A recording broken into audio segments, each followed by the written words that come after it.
నమస్తే రమ్మగారు. నమస్తే జయ. ఏదైనా మంచి స్టోరీ చెప్పండి రమ్మగారు. 2 భాగాలు కథ చెప్దామా? సూపర్. సరే, ఎవరిది తీసుకుంటున్నారో ఏమిటి? అదే చెప్తాను. ఈ కథకు ఒక పూర్వ గాథ చెప్పాలి. మొన్న సాయంత్రం మెసెంజర్లో ఒక అతను మెసేజ్ చేశాడు నాకు.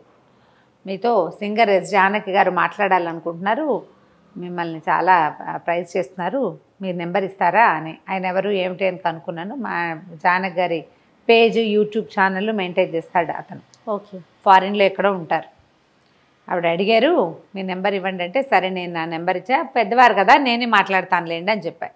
మామూలుగా నాకు సింగర్ జానకి గారు చాలా ఇష్టం. లేడీ సింగర్స్ ఎవరి ఇష్టము అని అడిగితే బాలుగారితో పాటు జానకి గారి పేరే చెప్తా. ఓకే. ఆవిడ మాట్లాడినా కూడా భలే ఇష్టం నాకు. అయితే కొంచెం ఎక్సైటింగ్గానే ఉండింది. పొద్దున్న రాత్రి మాట్లాడడం ఎందుకులే, రేపు పొద్దున్న మాట్లాడతాను అన్న. మర్నాడు పొద్దున్న నేను దేవుడి దగ్గర కూర్చున్నాక అప్పుడు ఫోన్ కాల్స్ చూసుకుంటా. నాకంటే ముందు ఆవిడే ఫోన్ చేసేసారు. ఆవిడ కూడా ఎక్సైట్మెంట్ నాతో మాట్లాడాలని. నా కథలు చాలా ఇష్టమట ఆవిడకి. పొద్దునుంచి సాయంత్రం దాకా కథలే వింటున్నానన్నారు. ఎన్ని కబుర్లు చెప్పారో, ఆ కథ ఈ కథ అని, ఫలానా కథ నచ్చింది, ఆ విషయం చాలా నచ్చింది, నువ్వెంతో బాగా చెప్తున్నావు అని గూస్ బంప్స్ వచ్చినాయి అనమాట నాకు. మల్లాది గారు మాట్లాడితే చెప్పాను నేను, అలాగే వచ్చినాయి. అదే చెప్పాను ఆవిడకి, నాకు గూస్ బంప్స్ వస్తున్నాయి, అసలు ఎక్కడి నుంచి ఎక్కడికి వెళ్తున్నానో నేను అనిపించింది. జీవన సాఫల్యం అంటుంటారు చూడు జయ, మన జన్మ సార్థకం అయిపోయింది అని. అంతే. ఇంకా నేను ఎవరెవరి పెద్దవాళ్ళ దగ్గర నుంచి నువ్వు చెప్పింది నాకు నచ్చింది అని అనిపించుకోగలను. శబాష్, వెరీ గుడ్ అనుకున్నాను అనమాట. అయితే ఆవిడ బోల్డ్ అని కబుర్లు చెప్తూ ఆవిడ ఏం చెప్పారంటే, ఆవిడకి చాలా ఇష్టం అంట చిన్నప్పటి నుంచి స్టోరీస్ అంటే, కథలు ఇష్టం. అయితే వాళ్ళ అక్కయ్య ఒక ఆవిడ వంటింట్లో మొత్తం పనంతా చేసి అప్పుడు నేను కథ చెప్తానని చెప్పేవారు కథలు. చిన్నప్పటి నుంచి ఆవిడకి రాధక్కయ్య అని చెప్పారు, ఆవిడ చెప్పేవారు కథలు అని చెప్పి, కొన్ని కథలు చెప్తానులే నీకు అన్నారు.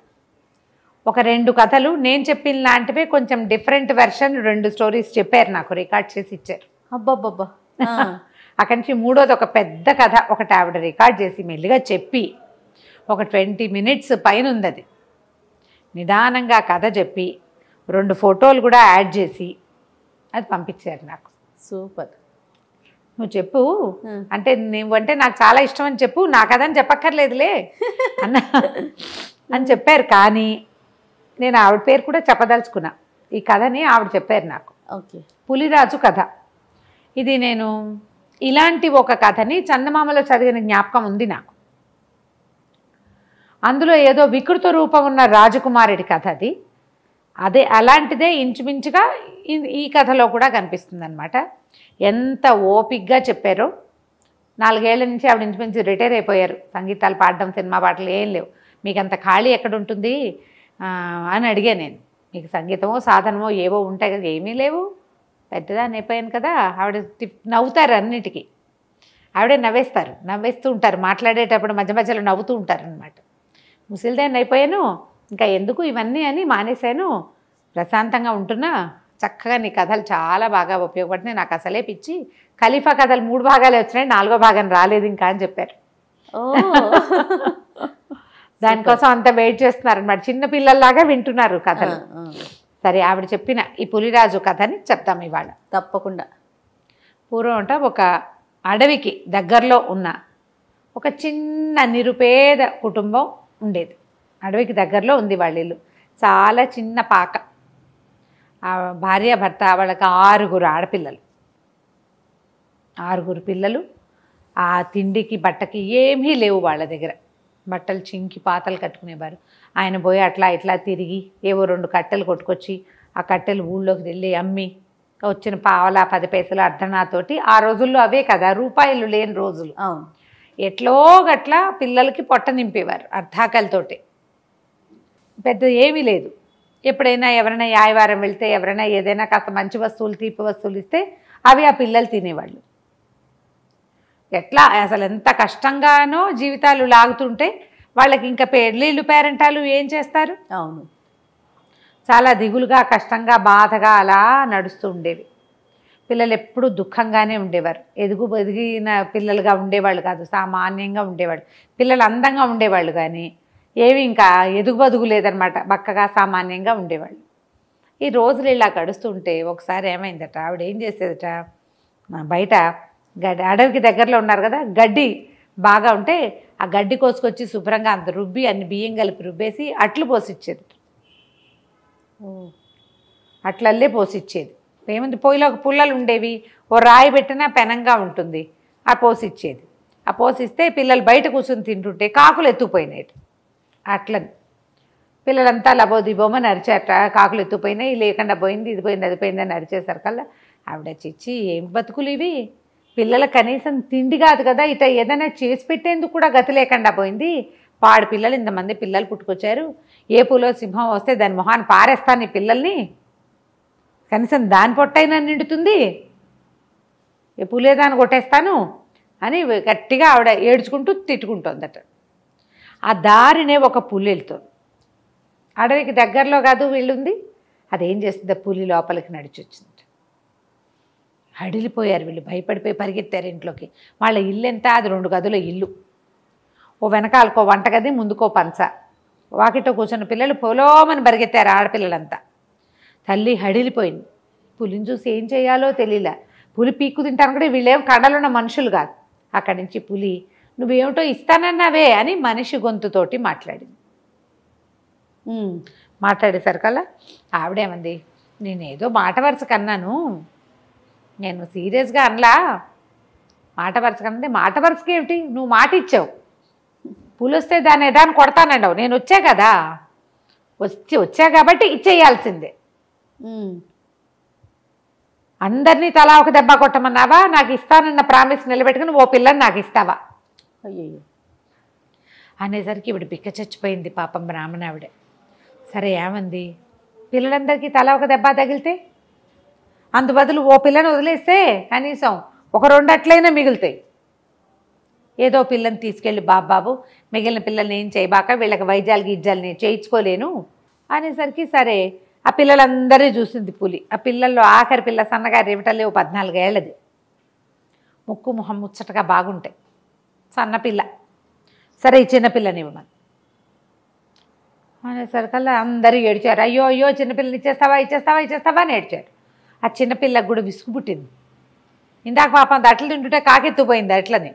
పోన్లేమ్మా ఇచ్చేసేయి, ఆ పులితో వెళ్ళిపోతాలే, తినేస్తే తినేసిందిలే అని అనేసరికి పులి అంది, నేనేం తినేను, పెళ్లి చేసుకుంటా, తిన్ను, నాకు పెళ్ళం కావాలి, మాకు బోళ్ళంత పనులున్నాయి అక్కడ ఇంటి దగ్గర, మా ఇంటి దగ్గర పనులన్నీ చేసి పెట్టేందుకు ఒక పిల్ల కావాలి, నీ అంతటి నువ్వే కదా ఇస్తానన్నావు, నేనేమైనా వచ్చానా మీ ఇంటికి, అదే కదా నువ్వే ఇస్తానన్నావు కాదు మరి, అందుకని ఇచ్చేసేయి, పిల్లని పెళ్లి చేసుకుంటానంటే పులి పిల్లని పెళ్లి చేసుకోవటం ఏమిటో అర్థమై చావదు వీళ్ళకి. సరే వెళ్ళిపోతాం, వెళ్దాం పద వెళ్ళిపోదాం, మన ఇంటికి వెళ్ళి అక్కడ ఇంటికి వెళ్ళాక పెళ్లి చేసుకుందాం.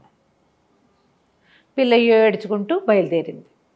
వీళ్ళంతా కూడా ఏడుస్తూ సాగనంపారు. ఏం చేస్తారు, సరే పెళ్లి చేసుకుంటానంటోంది, తినేదు చంపేయదు, పోనీలే అంతవరకు. పైగా పులి ఏం చెప్పిందంటే, నువ్వేం బెంగపెట్టుకోవద్దు, మీ ఇంటి దగ్గర అంటే తిండి తిప్పలు లేవు, మా ఇంటికి వెళ్ళే దారంతా పళ్ళే, హాయిగా మీ పిల్ల పళ్ళు తింటుంది, కావాల్సింది వండుకుని తింటుంది, అన్నీ ఉన్నాయి మా ఇంట్లో, పులి ఇంట్లో ఏముంటాయి, వీళ్ళు అదేదో చెప్తోంది. సరేనని పంపించారు. సరే పులి ఏం చేసింది, ఆ పిల్లని వెంబడి పెట్టుకుని నడవటం మొదలుపెట్టింది. మధ్యదారిలో ఎన్ని పళ్ళ చెట్లో కనిపించాయి. పులి చెప్పింది, ఆ చెట్టు ఎక్కి ఆ పళ్ళు కోసుకుని తిను, నీకు ఆకలి వేస్తుంటే అంటే, పిల్లకి ఆకలి ఎందుకేదు, పాపం అట్లు పోస్తే కాకులు తినేసినాయి. మెల్లిగా ఆ చెట్టు ఈ చెట్టు ఎక్కి 4 ఏవో పళ్ళు తుంపుకుని తిన్నది. భయం పోయింది, పులి మీద ముట్టుకుంటే అదేమంటలా. దాని పక్కనే నడుచుకుంటూ వెళ్తే వెళ్ళగా వెళ్ళగా వెళ్ళగా అసలు ఎట్లాంటి అడవి అంటే, ఆ లోపలికి వెళ్తుంటే వీళ్ళకి తమ ఇంటి చుట్టుపక్కల ఉన్న అడవే తెలుసు, నాన్న పుల్లలు ఏరుకొస్తాడు ఆ మాత్రమే తెలుసు. ఇది ఇంకా డీప్ ఫారెస్ట్లోకి తీసుకెళ్ళిపోయింది. ఎట్లా ఉన్నాయంటే దానిమ్మ పళ్ళు ఇట్లా పగిలి, పళ్ళు ఓపెన్గా కోసుకుని తిన్నన్ని దానిమ్మ పళ్ళు, కొన్ని చోట్ల కెంపుల కాయలు కాసినాయి, కెంపులు అందులోంచి రాలి పడుతూ. ఇక అసలు ఎంత బాగున్నాయో, బ్రహ్మాండమైన తోటల్లే ఉంది అది. చూడ్డానికి 2 కళ్ళు చాలటాలు, అన్నీ చెట్లు పొదలు, ఘుమఘుమలాడుతూ వాసనలు, వాటి నిండా పిట్టలు, అక్కడక్కడ ఎగురుతూ లేళ్ళు. ఈ పిల్లకి అర్థంగా ఏమిటి లేళ్ళు దుప్పులు ఉన్నాయి, ఇది పులిమొహాన్ని తినేదు వాటన్నిటినీ. కుందేళ్ళు కూడా కనపడుతున్నాయి. పులి తినకుండా ఎలా ఉందో ఈ పిల్లకి అర్థం కాదు. సరే వెళ్ళగా వెళ్ళగా ఆ పెద్ద పురాతనంగా ఉన్న ఈ తోటలాగా ఉన్న దాని లోపల బ్రహ్మాండమైన భవనం ఒకటి ఉంది. ఆ భవనంలోకి వెళ్ళేసరికల్లా ఎన్ని సామాన్లు దాని నిండా. భవనం ఏంటి, పులికి ఎందుకు ఉంటుంది? పిల్లకి అంత ఊహన్న పిల్ల కాదు కానీ దాన్ని 14 ఏళ్ల పిల్లకి ఆ మాత్రం తెలుస్తుంది కదా. ఇంటి నిండా సామాన్లు, సోఫాలు, కుర్చీలు. పిట్ట పురుగు మనిషి అన్నవాడు లేడు కానీ శుభ్రంగా ఉంది. లోపలికి వెళ్ళింది. వంట ఇంట్లో ఎన్ని భక్ష్యాలు ఉన్నాయో, సరే సామాన్లు ఉన్నాయి.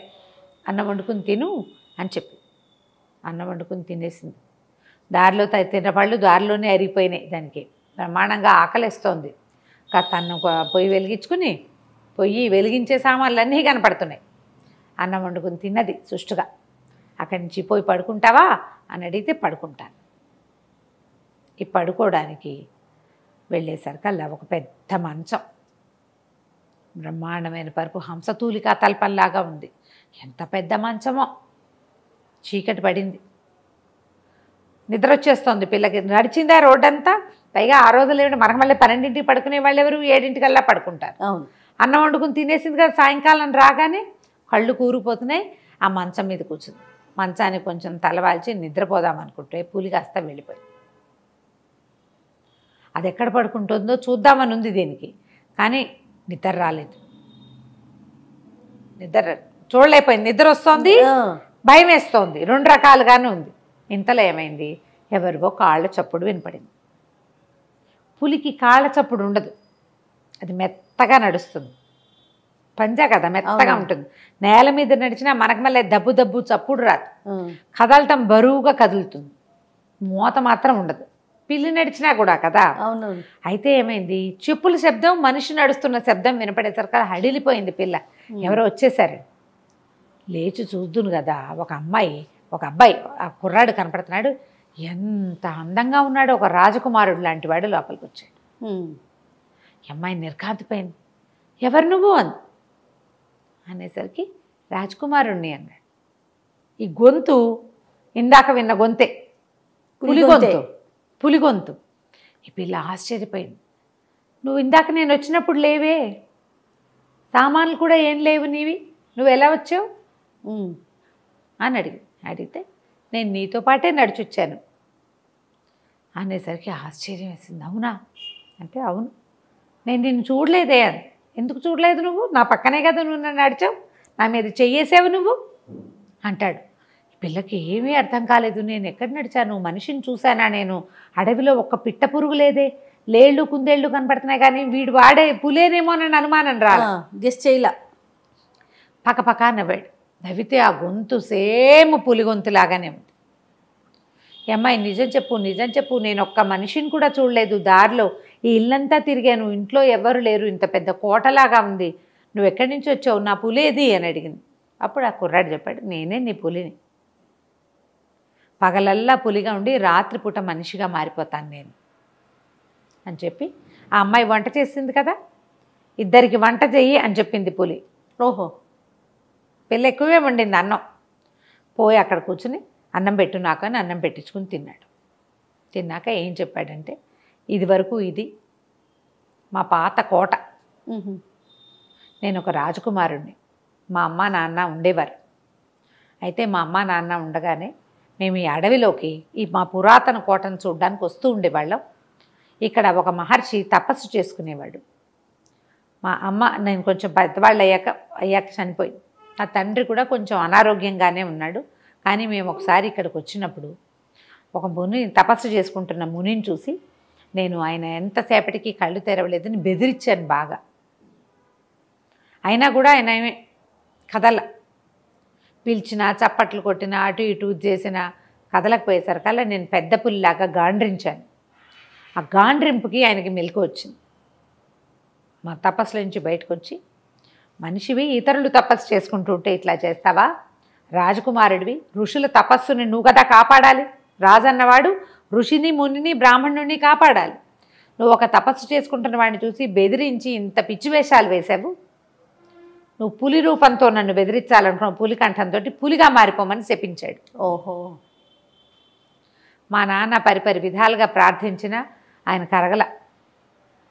కరగకపోయేసరికి ఇక ఏం చేస్తాను, నేను పులైపోయాను. పులైపోయితే ఇక మా నాన్న విపరీతంగా ఏడ్చాడు, దుఃఖించాడు. నన్ను తీసుకుని వెళ్ళలేకపోయాడు వెనక్కి. నన్ను వెనక్కి తీసుకెళ్ళిపోయాడు. ఎట్లా ఈ పులిగా ఉన్నవాడిని ఎట్లా తీసుకెళ్తాడు? జనావాసలోకి తీసుకెళ్ళలేదు.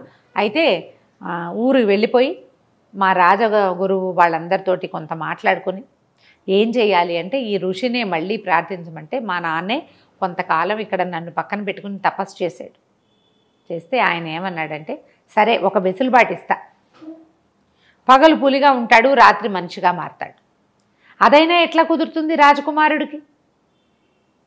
శాప విమోచనం ఇవ్వమని నేను ఆహారం మానేసి ఆయన్ని చాలా బతిమలాడాను. అప్పుడు ఆయన నాకు ఒక సలహా చెప్పాడు, ఒక విషయం. ఇంకా అడవిలోకి లోపలికి ఎక్కడికో వెళ్తే వింధ్యాటవిలో ఒక పెద్ద అమ్మవారి దేవాలయం ఉంది. ఆ అమ్మవారి దేవాలయంలో అమ్మవారికి కూర్చున్న విగ్రహం అది. ఆ పాదాలకి కడియాలు ఉంటాయి. ఆ కడియాల వెనకాల, కడియాల కింద, కనపడే కడియాల కింద 48 రోజులు పూజ చేసిన వాడికి ఒక సన్నటి సహజ కడియం కనపడుతుంది. ఎవడైతే 48 రోజులు క్రమం తప్పకుండా పూజ చేస్తాడో అక్కడే కూర్చొని వాడికి మాత్రమే కనిపిస్తుంది. అది అమ్మవారి సహజ కడియం, ఆమె శరీరం మీదది. అది విగ్రహం, ఆమె సొంత కడియం అక్కడ పెట్టింది. అది 48 రోజులు పూజ చేసిన వాడికే కనపడుతుంది. ఆ కడియాలు తీసుకుని నీ భార్య కాళ్ళకి గనక పెడితే నీకు ఈ శాప విమోచనం జరుగుతుంది అని చెప్పాడు. ఇప్పుడు భార్య ఎక్కడి నుంచి వస్తుంది? భార్యతో సహా వెళ్ళి పూజ చేయాలి, భార్యకి పెట్టాలి ఆ కడియాలు. నేనేమో పులిని. అందుకని తర్వాత కాలక్రమంలో మా నాన్నగారు మరణించారు. నేను ఇక మా రాజ్యాన్ని వదిలిపెట్టేశాను. ఈ పాత కోటలోనే ఉంటున్నాను. ఇక్కడికి ఎవ్వరూ రారు. రాత్రిళ్ళు నేను మనిషిగా మారంగానే కోటంతా శుభ్రం చేసుకుంటాను. పగలు పులిగా తిరుగుతూ ఎక్కడైనా నన్ను పెళ్లి చేసుకునే అమ్మాయి ఉందేమో అని వెతుక్కుంటూ వచ్చాను. అనుకోకుండా మీ అమ్మేమో నేను నాకు ఇచ్చేస్తానని చెప్పింది. అందుకని నేను నిన్ను పెళ్లి చేసుకుందామనుకు తీసుకొచ్చాను. నేను రాజకుమారుడిగా మారిపోతా, ఈ సంపద అంతా మందేనంటే కోట నిండా సంపదే. వజ్రాలు, రత్నాలు, వైఢూర్యాలు, వెనకాల పెద్ద పెద్ద దిగుడుబావులు, చాలా పెద్ద కోట. ఆ కోట మొత్తానికి వీడొక్కడే ఉన్నాడు. సరే అమ్మాయి ఒప్పుకుంది. రేపొద్దున మనం పెళ్లి చేసుకుందాం. రేపొద్దున ఎట్లా చేసుకుంటారు? తెల్లవారేసరికి పులైపోతారు. సరే 2-3 రోజులాగి పెళ్లి చేసుకుని పెళ్లి చేసేసుకున్నారా? బయలుదేరుతారు ఆ ఆలయం దగ్గరికి. పెళ్లి చేసుకున్నారు. పిల్లాడు రాత్రిపూట వాళ్ళిద్దరు వాళ్ళ ఇంట్లో ఆ కోటలో ఉన్న అమ్మవారి దగ్గర, కోటలో ఏదో దేవాలయం, చిన్నది గుడి అలా ఉన్నాయి, దేవతా మందిరం అట్లా ఉన్నాయి. పెళ్లి చేసుకున్నారు, కలిసి ఉండేవారు. మెల్లిగా బయలుదేరారు. పగలల్లా పులిగా, రాత్రిపూట రాకుమారుడిగా మారుతూ ఒక్కో ఊరు దాటుకుంటూ ఆ ప్రత్యేకమైన ఆ అమ్మవారి దేవాలయం కోసం వెళ్ళటం మొదలుపెట్టారు. వీళ్ళకి అదేదో వింధ్యాటవి అంటే అది ఎక్కడికో వెళ్ళాలి. మధ్యలో ఎన్ని ఊళ్ళో దాటారు. ఎక్కడ తిండి దొరికితే అక్కడ తిన్నారు. డబ్బులు పట్టుకెళ్ళటానికి ఆ పిల్లకి అంత తెలీదు కూడా. అతను పగలైతే పులిగా అయిపోతాడు, రాత్రిళ్ళు ప్రయాణం సాగదు. రాత్రిపూట ప్రయాణం కుదరదు కదా అడవుల్లో. అక్కడి నుంచి రాత్రిపూట మధ్యలో ఏదైనా ఊరు దొరికితే అక్కడ వాళ్ళు ఎవరిళ్లలోనో కొంచెం ఆశ్రయం పొందటం, ఆహారం ఏది దొరికితే అది తింటాం. అట్లా వెళ్ళగా చివరికి వాళ్ళకి ఒక దేవాలయం కనపడితే ఇదే అయి ఉండొచ్చని భావించారు. కాకపోతే తెల్లారిపోయింది, ఇతను పులైపోయాడు. పులైపోతే జనాలంతా కాకావికలే పరిగెత్తేశారు పులిని చూసేసరికి. అమ్మాయి వస్తుంది కానీ పక్కన అమ్మాయి పులి కలిసి వస్తున్నారని అనిపించలా. పులి వస్తుంది అనుకున్న ఆ పూజారి గబగబా గుడి మూసైపోయాడు. కానీ పులి పెద్దగా గాండ్రించి అతన్ని భయపెట్టి మొత్తానికి గుడి తెరిచి ఉంచేలాగా చేసింది. తీరా వెళ్తే వాళ్ళకి కనపడింది పెద్ద సమున్నతాకారంలో ఉన్న అమ్మవారి విగ్రహం. ఆవిడిట ఓ కాలు పైకి ఓ కాలు కిందకి పెట్టు కూర్చుంది. పెద్ద పెద్ద కడియాలు ఉన్నాయి ఆ విగ్రహానికి. ఇంకేం కనిపించట్లా. అదే వింధ్యవాసిని అమ్మవారి దేవాలయం. సరే అక్కడి నుంచి ఆ పూలు అక్కడ కూర్చుని ఉంటే ఈ అమ్మాయి పోయి బయటికి వెళ్ళి ఆల్రెడీ పూజారి దీపారాధన అది చేసేసి ఉన్నాడు. పొద్దుటిపూట కదా, చుట్టుపక్కల అక్కడి నుంచి వెతుకొచ్చి కాసినన్ని పువ్వులు కోసుకొచ్చింది, పళ్ళేవో పట్టుకొచ్చింది. ఇక గుళ్ళోకి వచ్చి అమ్మవారిని యథావిధిగా అర్చించి, బ్రాహ్మణ పిల్లే కదా, కొంచెం పూజా విధానం వచ్చు. ఆ ఉన్న దీపారాధనతో మెల్లిగా అగరవత్తులు అవి వెలిగించి, టెంకాయలు ఏవో పెట్టుంటే అవి కూడా కొట్టి ఇవి నివేదన చేసింది. సాయంకాలం వరకు వీళ్ళే ఉన్నారు.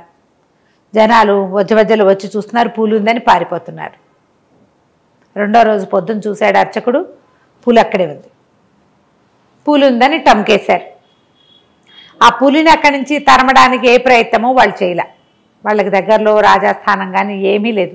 అడవి మధ్యలో కొన్ని చిన్న చిన్న ఊళ్ళ సమాహారం మధ్యలో ఈ దేవాలయం ఉంది. చిన్న ఊళ్ళలో నుంచి ఎవ్వరూ ఏ ప్రయత్నమూ చేయలే. పులిని తరమాలంటే వేటగాళ్ళు కావాలి, అవన్నీ చిన్న ఊళ్ళు. అక్కడికి పులి సంచారం అలవాటు ఉన్న అడవి కాదది. ఈ పులితో ఏం చేయాలో వాళ్ళకి తెలియదు, వాళ్ళకి తెలియద్దు. అక్కడి నుంచి రోజు పూజ చేసుకునేవాళ్ళు. పళ్ళు కోసుకొచ్చేది పిల్ల. రాత్రిళ్ళు భార్యాభర్త కులాసాగా ఉండేవారు. తెల్లారేసరికల్లా మళ్ళీ అతను పూలైపోయేవాడు, అమ్మాయి పువ్వులు కోసుకొచ్చేది, పూజ చేసేది. ఇట్లా 48 రోజుల పాటు అక్కడే ఉండిపోయి ఆ దేవాలయంలోనే పూజ చేస్తూ ఉన్నారు. నిరాటంకంగా చేయగా 48 రోజులు గీతలు గీసుకుని లెక్క పెట్టుకున్నారు. లెక్కలు ఎట్లా తెలుస్తాయి వాళ్ళకి? మా దేవాలయంలో అక్కడ ముగ్గేసే శుద్ధలు లాంటివి కనపడితే ఒక గీట్లు పెట్టుకుని 48 రోజులు పూజ చేశారు. పూజ చేస్తే 48 రోజులు అయ్యేసరికల్లా అమ్మవారి విగ్రహంలో కళ పెరిగినట్టుగా ప్రత్యేకంగా కనపడుతోంది. ఈ రోజుతోటి 48 రోజులు పూర్తయినాయి అని అనుకుని అమ్మవారి పాదాలకేసి పరీక్షగా చూస్తే ఆ కడియాలు ఉన్నాయి విగ్రహానికి. దాని వెనకాల ఒక సన్నటిది తీగ లాంటిది ఒకటి కనపడుతోంది. కానీ అమ్మవారి మీద చెయ్యేసి తీసుకోవద్దు, భయం వేసింది వాళ్ళకి. ఎట్లా చెయ్యాలో తెలియలే. అక్కడి నుంచి ఇద్దరు పరిపరి విధాలా ప్రార్థించారు. నా శాపం తొలగించు, నన్ను మనిషిని చెయ్యి, నా భార్యకి సుఖం లేదు, ఎలా బతకాలో తెలీదు, ఎవరిదైనా బాణమో కత్తో కర్రో తగిలితే చచ్చిపోతాను, నీకు వాహనంగా ఉండవలసిన వాడిని, నేను మామ పులినే అయిపోతే వాహనంగా ఉండేవాడిని, ఈ సగం మనిషి సగం పులి బతుకు చాలా కష్టంగా ఉందని అమ్మవారిని పరిపరి విధాల ప్రార్థన చేసి పాదాల మీదే చెయ్యేస్తాడు. ఏమీ అనలా, విగ్రహం కదల్లా. లేకపోతే ఆవిడ ఏమైనా బయటకు వచ్చి ఏమైనా చేస్తుందేమో, మరి ఆ కాలం అది కదా. అయితే అతను ఏం చేశాడు, నిదానంగా కడియాల వెనకాల ఉన్న సన్నటి తీగ లాంటి కడియాలని తీసుకున్నాడు. ఆవిడ కూడా అమ్మవారు ఏంటంటే ప్రసన్నురాలయ్యి తన వాహనప స్వరూపంలో ఉన్న ఈ కుర్రవాడి మీద జాలిపడి వాడి జీవితం బాగుపడటం కోసం ఊరుకుంది, మాట్లాడకుండా. కిమ్ అనలేదన్నమాట. బుళ్ళని ఆయుధాలు ఉన్నాయి, 8 చేతులతోటి ఉంది అమ్మవారు. దుర్గా స్వరూపంలాగా. నుంచి ఓడదీశాడు. ఓడదీసి వాటిని తీసుకొచ్చి కళ్ళకద్దుకుని భార్య కాళ్ళకి పెట్టాడు. పెట్టంగానే ఇది ఎప్పుడు చేశాడు? పులిగా ఉన్నప్పుడు కాదుగా, సాయంకాలం. ఆ రాత్రికి పడుకున్నారు. 49వ రోజున అతను పులిగా మారలా. ఇంకా తెల్లారేసరికి పులి అయిపోవాలి కదా. అక్కడి నుంచి గుళ్ళో బోళ్ళని గంటలు కొట్టి చుట్టూ వాడు కూడా చెట్లెక్కి ఇన్ని పళ్ళు ఇన్ని పువ్వులు కోసుకొచ్చి ఇద్దరు యథావిధిగా అమ్మవారిని అర్చన చేసి అక్కడి నుంచి బయలుదేరి తమ ప్లేస్కి బయలుదేరారు. మధ్యదారిలో ఎక్కడ అంతకుముందు ఎక్కడైనా ఆగడానికి భయం, ఇప్పుడు ఏ భయాలు లేవు. ఇంకా అతను శాశ్వతంగా మనిషిగా అయిపోయాడు. చక్కటి దగదగలాడే బట్టలు, మంచి వర్చస్సు, చాలా అందమైన పిల్లాడు. వచ్చే దారిలో ఒక చీకటి పడంగానే ఒకళ్ళు ఇంటి దగ్గర ఆగారు. వాళ్ళు చక్కగా వీళ్ళకి రాత్రి ఉండండి అని అట్ట పెట్టుకున్నారు. ఇంకా ఇంకో రోజు నడిచారు. ఈసారి ఆగిన ఇంట్లో పరమ పేదవాళ్ళు. ఓ చింకి చాప ఉంది, వాళ్ళ దగ్గర ఏమీ లేదు. చాప మీద పడుకుంటారా, మరి మా దగ్గర ఇంకేమీ లేదు, మా దగ్గర ఇదే ఉందని గంజో ఏదో పోశారు. ఈ అమ్మాయి చిన్నప్పటి నుంచి గంజి గడ్డి రొట్టెలు తిని పెరిగిన పిల్ల. వాడంటే రాజకుమారుడు కదా. కానీ వచ్చిన అబ్బాయిని చూసి వాళ్ళు మైమరిచిపోయారు. ఏమిటి రాజకుమారుడు వచ్చేసాడు మా ఇంటికని. ఇతను వీళ్ళందరినీ జ్ఞాపకం పెట్టుకున్నాడు తనకు సహాయం చేసినందుకు. సరే చక్కగా తిరిగి వచ్చేసారు. వచ్చేసి తమ పాత కోటలో హాయిగా నివాసం ఉన్నారు. మనుషులు లేరుగా ఎవరు, అడవి మధ్యలో ఉంది కదా. వాళ్ళే అన్ని పనులు చేసుకునే వాళ్ళు. భార్య భర్త ఉలాసాగా కొంతకాలం గడిపాక ఈ పిల్ల కాస్త గర్భవతి కొంచెం 3-4 నెలలు వచ్చేసరికి నా 5వ నెలలో ఈ మొట్లా వచ్చింది. మా అమ్మని చూడాలనిపిస్తోంది అని రోజు అడిగేసరికల్లా సరే తీసుకెళ్తానన్నాడు. అక్కడి నుంచి బోళ్ళంత డబ్బు దశకం మూటలు కట్టారు. వాళ్ళకి తీసుకెళ్ళి ఇవ్వడానికి వెళ్ళారు. పళ్ళు పువ్వులు అన్నీ అక్కడ దొరికేవి. వాళ్ళ దగ్గర దొరకవు కదా దానిమ్మలు అవన్నీ. ఇన్ని పళ్ళు మూట కట్టుకుంది, మోసుకెళ్ళాలి కదా. అమ్మాయి పళ్ళు పట్టుకుంది, అతనేమో మణులు మాణ్యాలు ధానం కొంత పట్టుకున్నాడు. నగలు నాణ్యాలు అత్తగారికి వదిన గారులకి అన్నీ పట్టుకుని ఇద్దరు చెరుకో మూట మోసుకుంటూ వెళ్ళేసరికల్లా ఈ పక్కని కుర్రాన్ని చూస్తే వాళ్ళమ్మ వాళ్ళు ఆశ్చర్యపోయారు. అయ్యో నీ కడుపుడుక, ఆ పులిని చంపేసి ఎవడో కుర్రాన్ని పెళ్లి చేసేసుకుంది, ఇది అటా చేస్తారా? బ్రాహ్మణం ఓ పెళ్లి చేసుకుంటే వాడితో పాటు ఉండాలి. పులి నిన్ను పెళ్లి చేసుకుంటానని మానవ స్వరంతో చెప్పింది కదా, ఇట్లా చేసావు అంటే అప్పుడు అబ్బాయి చెప్పాడు, నేనే ఆ పులిని, ఒక శాప విమోచనం అయింది అని చెప్పాడు. సరే వాళ్ళు సంతోషించారు. అయితే ఇతని డబ్బులు అన్నీ మూటలు పట్టుకెళ్ళాడుగా, వాళ్ళకి ధనం ఇచ్చాడు. ఆయన పోయి ముసలాయన బయటికి వెళ్ళి బోళ్ళంద బియ్యము పప్పులు పప్పులు అన్నీ తెచ్చి చక్కగా రుచిగా వండి పెట్టి అట్టి పెట్టుకున్నారు. 2 పూటలు ఉన్నాక వెళ్ళిపోదాం అనుకున్నారు. ఈ అక్క చెల్లెళ్ళల్లో ఈ పిల్ల ఆఖరి పిల్ల కదా, పై పిల్లకి సేమ్ డిట్టో ఒక్కటే పోలిక. కంట్లో మాత్రం ఒక తెల్ల మచ్చ ఉంటుంది ఆ అమ్మాయికి, ఇదే పోలిక. ఆ పిల్లకి ఏమనిపించింది, బోసిని ఇది నేను ఒకేలా ఉంటాం, దీనికి ఇంత వైభోగమా, ఇంత చక్కటి మొగుడా, ఇంత సంపద, ఇంత హాయిగా కులాసాగా ఉంది అని చాలా కష్టంతో వచ్చింది. అయితే నేను కూడా వీళ్ళతో వెళ్తానని తల్లిని అడిగింది, కానీ తల్లి ఒప్పుకోలే, వద్దు వద్దన్నారు. అయితే అమ్మాయిని పురిటికి ఇక్కడే ఉండమంటే, కాదు మా ఇంటికి వెళ్ళిపోతాను, సహాయం ఎవరు లేరంటే వెళ్ళేటప్పుడు ఎవరినైనా సహాయంగా తీసుకుని వెళ్తామన్నారు. వీళ్ళు అడవికి దగ్గర ఊరు కదా, అవి వెళ్తుంటే ఎవరో వీళ్ళకు ఒక అమ్మాయి కనపడింది. ఎవరు లేరు, ఒకదాన్నే అడవిలో పుల్లలు ఏరుకుని తెచ్చుకుని పొట్ట పోసుకోవడానికి వెళ్తున్నాను అనేసరికల్లా అతను ఏమన్నాడు, అమ్మాయి మాకు సహాయంగా ఉంటావా, కొంచెం పెద్దది అమ్మాయి, మా ఇంటికి రా, ఈ అమ్మాయి కడుపుతో ఉంది, రేపు ఎప్పుడో కనబోతుంది, చంటి పిల్లాడి పుడతాడు, పిల్లాడిని పెంచుకోవడానికి మాకు మనుషులు అవసరం, నేను కూడా మెల్లిగా కొంచెం సైన్యాన్ని డెవలప్ చేసేందుకు ప్రయత్నం చేసుకుంటాను, ఊళ్ళ నుంచి మనుషులను తెచ్చుకుంటా, నేను అటు ఇటు వెళ్ళాలంటే ఈ అమ్మాయికి ఒక తోడు కావాలి, క్రమంగా నేను తెచ్చిన మనుషుల్లో ఎవరినైనా ఒకరిని చూసుకుని పెళ్లి చేసుకుందు కానీ నువ్వు, మా తర్వాత మా కోట చూసుకునేందుకు నువ్వే మాతో ఉండని పిలిచాడు. పిలిచేసరికల్లా అమ్మాయి ఒప్పుకుంది, వీళ్ళతో పాటు బయలుదేరేసరికల్లా ఈ అక్క ఏం చేసింది, వాళ్ళంత దూరాన్ని నడుస్తుంటే వాళ్ళకి కొంత దూరాన్ని నడుచుకుంటూ ఇంట్లో తల్లికి చెప్పకుండా వీళ్ళ వెనకాల పడి వచ్చేసింది. దూరంగానే ఉంది. వీళ్ళు ఇంటికి వెళ్ళంగానే ఆ పూట రాత్రి పడుకున్నారు. అక్క లోపలికి రాల, అడవిలోనే వెళ్ళిపోయింది. అడవంతా చూసుకుంటూ ఉందన్నమాట. రాత్రి ఏదో చెట్టు ఎక్కి పడుకుంది. వాళ్ళకి ఏం భయాలు లేవు, అడవి దగ్గరలో ఉన్నారు కదా. తెల్లవారిన తర్వాత అబ్బాయి ఏమన్నాడు, నేను వెళ్ళి, మనకి ఇంతకుముందు సహాయం చేశారా 2 కుటుంబాల వాళ్ళు, రాత్రి వెళ్ళి పడుకున్నాం, వాళ్ళ ఇళ్లలో కొంత ధనం ఇచ్చొస్తా, తర్వాత వాళ్ళ దగ్గర ఎవరైనా పని వాళ్ళు సహాయకులు సైనికులు వాళ్ళు ఉంటే మనం ఇక్కడ రాజ్యాన్ని పెద్దది చేసుకుందాం మెల్లిగా, నీకు ఈ తోడు ఎక్కొచ్చింది కదా, పని మనిషి సహాయం ఎలాగో ఉంది కదా, ఆమెను తోడు ఉంచుకుని నువ్వు ఉండమంటే ఆ పిల్ల బతిమలాడింది, కానీ పర్వాలేదన్నాడు. వెళ్ళాడు. అమ్మాయి వద్దు ఒకదాన్నే ఉండలేనంటే ఈ అమ్మాయి తోడుంది కదా అని బతిమలాడాడు. సరే బాగానే ఉంది, ఉన్నారు. ఉన్న తర్వాత ఏమైంది, అతను వెళ్ళిపోతే అతను వెళ్ళిపోవటం చూసి ఈ అక్క వీళ్ళ ఇంట్లోకి వచ్చి చెల్లెల్ని పలకరించింది. ఇద్దరు చాలా సంతోషించారు. ఒకే పోలిక, ఆడుకుంటూ పాడుకుంటూ ఉన్నారు. ఈ పని అమ్మాయికి తెలిసింది అక్క కూడా వచ్చింది అని. రోజులు గడుస్తుంటే అమ్మాయికి 5 నెలలు వచ్చినాయి, మెల్లిగా నెలలు పెరిగినాయి.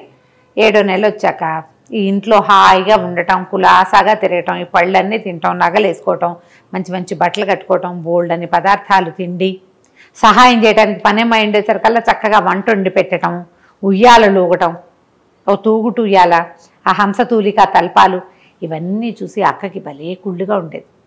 ఎలాగైనా దీన్ని తప్పించి దీని ప్లేస్లోకి వెళ్ళిపోవాలి, నేను ఆ రాజకుమారుడితో సుఖాన్ని అనుభవించాలి అని పుట్టేసింది.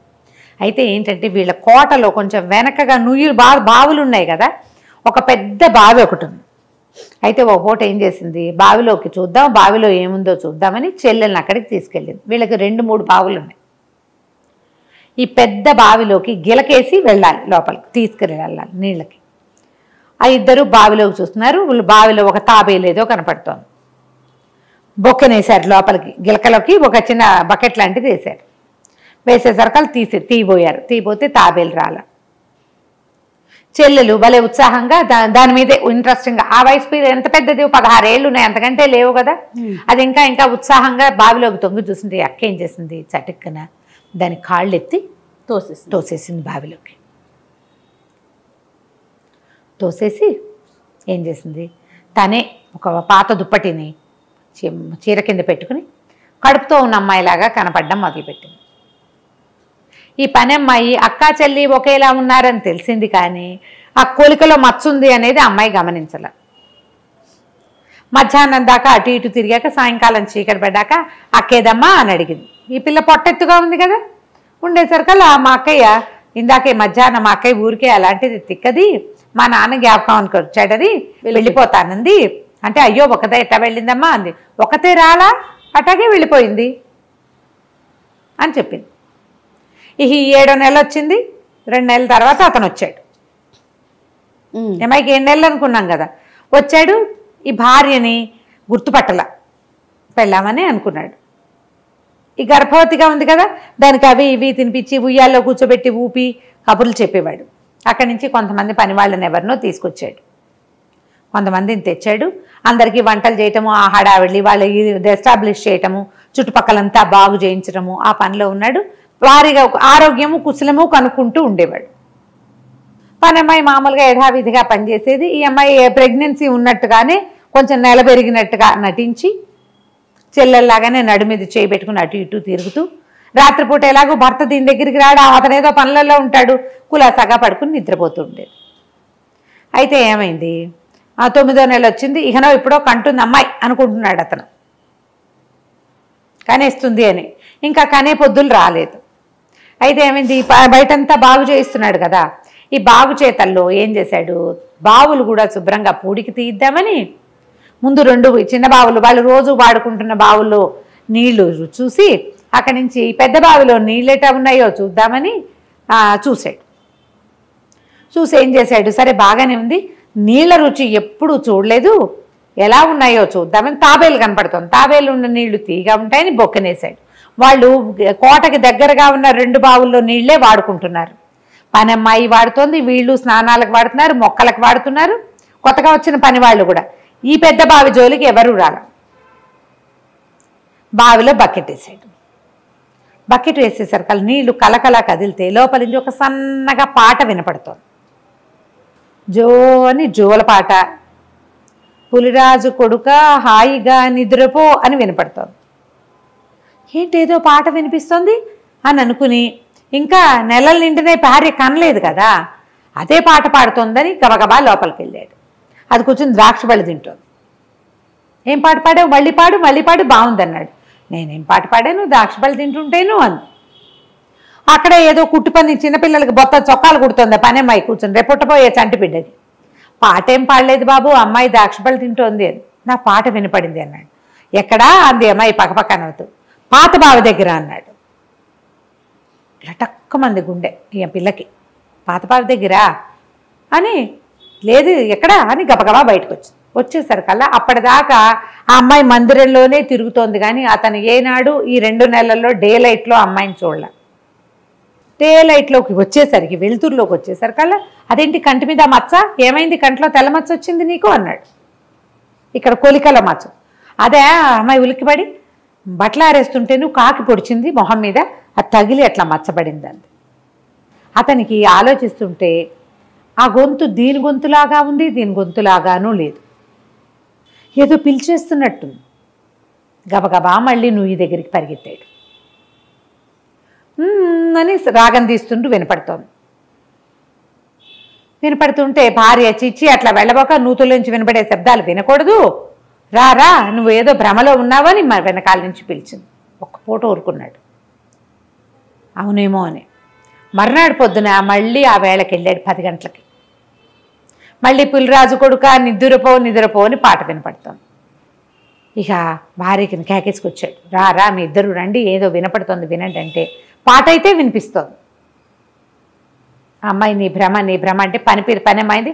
భ్రమ ఏమిటి, అంత బాగా వినపడుతుంటే నీ గొంతే అక్కడ వినిపిస్తోంది అన్నది. అనేసరికల్లా ఇక ఆగలేపోయాడు. దూకి చూస్తాను నేను, ఏముందో చూస్తానంటే వద్దు వద్దు బావిలో మునిగిపోతావు, పైకి తేలని కూడా తేలవు, నువ్వు చెల్లెలు తేలలేదు కదా, అందుకని తేలవు, బోళ్ళంత లోతు, వద్దు వద్దు వద్దు అని పదే పదే చెప్పింది. చెప్పినా సరే ఇంక వాడు వినలా. ఈ నిండు గర్భంతో ఉన్నట్టుగా నటిస్తున్న అమ్మాయిని చూస్తూ ఇదేదో నన్ను మోసం చేస్తోంది ఏమో, అది కాదేమో అనిపించడం మొదలుపెట్టింది. అమ్మాయి గట్టిగా గొంతు పెంచటము, అరవటం, నీకు భ్రమ పిచ్చి కింద నీకు అని అరుస్తుంటే, ఇదేంటి నా భార్య ఎప్పుడూ అరిచింది కాదే, పులి పక్కన నడిచి వచ్చిన రోజును కూడా అది అరవలేదు భయంతో, ఈ గొంతు ఈ అరుపు ఈ అమ్మాయిది కాదనిపించేసింది. తేడా తెలిసింది, ఏదో ఉంది తేడా, అదేంటో తెలియదు. వాడికి ఏమనిపించింది, ఇది అడవి, ఏ భూతమో నా భార్యను ఆవేశించింది అనిపించేసింది. అంతేగాని మనిషి మారిపోయిందన్న ఊహ రాలా, అంత తెలియదు కదా. ఏం చేశాడు, దభేల్మని నూతులోకి దూకేసేసరికల్లా అతను అడవి ఈ బావిలో ఒక అరుగు లాంటిది ఉంది లోపల, ఆ అరుగు మీద పడ్డాడు. పడంగానే ఆ అరుగుకి నీటి కింద ఉందన్నమాట అరుగు, ఆ లోపల ఒక తలుపు లాంటిది ఉంది.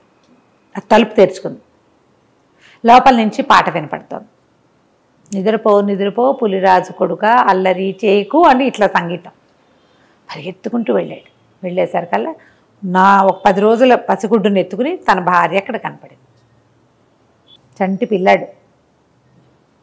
ఆశ్చర్యపడి, ఇదేంటి నువ్వు ఇక్కడున్నావు, పైన ఉన్నావు కదా, నా పక్కనే ఉన్నావు, ఇంకా నీకు కాన్పైన కాలేదు, ఇక్కడ పిల్లాడు ఎలా వచ్చాడు, కాన్పెందుకు కాలేదు, 10 రోజుల నాడు కాన్పైపోయింది, నేను ఇక్కడ పడి 2 నెలలు పైన అయింది అని చెప్పి. ఆశ్చర్యపోయాడు, అదేంటి అట్లా ఎట్లా పడ్డావు అంటే, ఆ పైన ఉన్నది మా అక్కయ్య, అది నన్ను తోసేసింది చెప్పేసింది. మామూలు బావి అయితే నేను చచ్చిపోయేదాన్ని, ఇది ఏదో విచిత్రమైన బావి, ఆ లోపల పెద్ద తోట, పెద్ద కోట. ఓహో, చిత్రమైన బావి.